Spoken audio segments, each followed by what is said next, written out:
Start केला होता, 5 मुलं घेऊन आम्ही स्टार्ट केलं होतं. पण बिझनेस मध्ये येण्याचं एकच रिझन होतं की ज्यावेळी मी टीचर होतो तर त्यावेळी जे थेरॉटिकल पार्ट होते ते सगळे टीचर शिकवत होते आणि मला ते खूप खंत वाटत होती की जे रिअलिस्टिक आहे, जे इंडस्ट्रीला रिक्वायर्ड आहे, त्या गोष्टी कोण शिकवत नाहीये.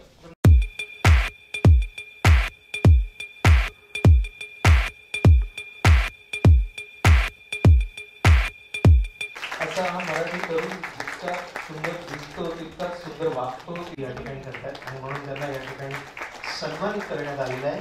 मी परत सरांना विनंती करतो की त्यांनी या ठिकाणी आपल्या व्यवसायाविषयी स्टार्ट केला होता, 5 मुलं घेऊन आम्ही स्टार्ट केलं होतं. पण बिझनेस मध्ये येण्याचं एकच रिझन होतं की ज्यावेळी मी टीचर होतो तर त्यावेळी जे थेरॉटिकल पार्ट होते ते सगळे टीचर शिकवत होते आणि मला ते खूप खंत वाटत होती की जे रिअलिस्टिक आहे, जे इंडस्ट्रीला रिक्वायर्ड आहे, त्या गोष्टी कोण शिकवत नाहीये.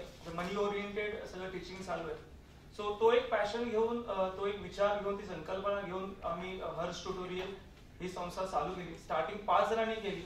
Right now 2000 student is there आणि सगळे जणांना जे बिझनेस ओरिएंटेड, आमचा मेन सेगमेंट हा कॉमर्स आहे.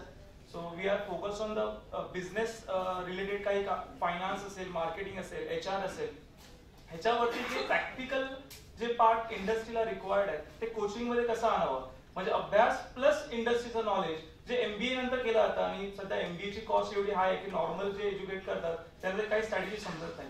सो जे MBA लेवलचं आहे, CA लेवलचं आहे, CS लेवलचं आहे, ते कसं मी रिअल नॉर्मल एज्युकेशन लेवलला कसं आणू, हे आमचं प्रयत्न असतं. सो यासाठी मी आहे, माझे टीम मेंबर्स आहेत, ते भरपूर काम करत असतात आणि त्याच्यामुळे ते सक्सेस आले.